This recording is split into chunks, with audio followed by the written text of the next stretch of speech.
how do you approach getting the right in-ear mix for someone who doesn't know how to get it for themselves already?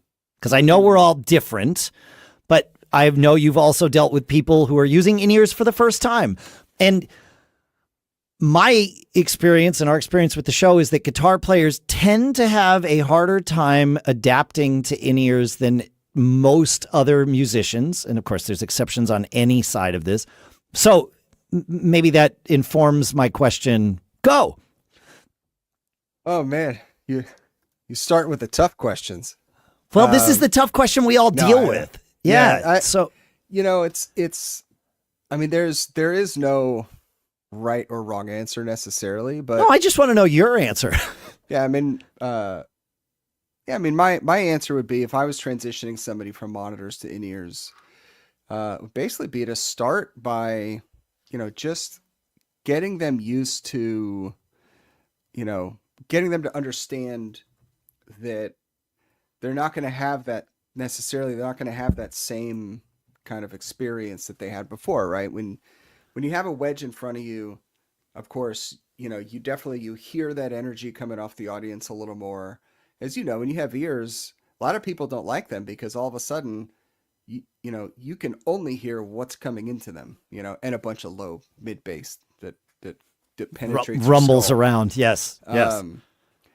And so, a lot of times, I mean, I've only transitioned like 2 bands to in-ears in all the years I've been doing this, but, I've worked with bands on ears and I've worked with bands on wedges, but as far as like transitioning people over, but one way to do it is to start with, and a lot of people use these throughout their whole career, but audience mics, right? Yep. You put a mic on either side of the stage so that they can hear the room, right? Because, a lot of musicians, you go back to the early musicians, they didn't even have monitors, right? They were here in the house. They were hearing everything come back. And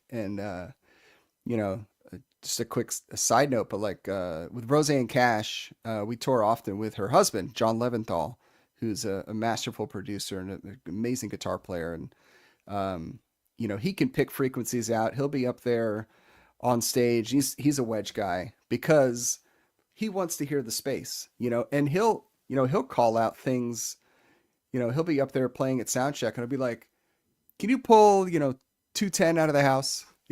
Wow. Like he hears all that stuff. Yeah, sure. And, I used to hear all that stuff before we got RTAs, real-time analyzers, and all our gear.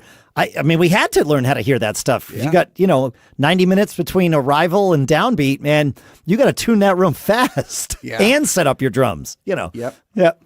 Yeah. From when I started 25 years ago, things have changed so much. It's crazy.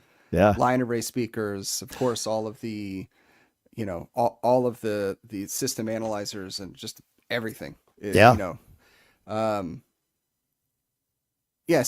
to kind of back to the story, I think it's, I think you start one step at a time, because I think if you just take somebody from a wedge mix straight to in-ears and you start feeding them,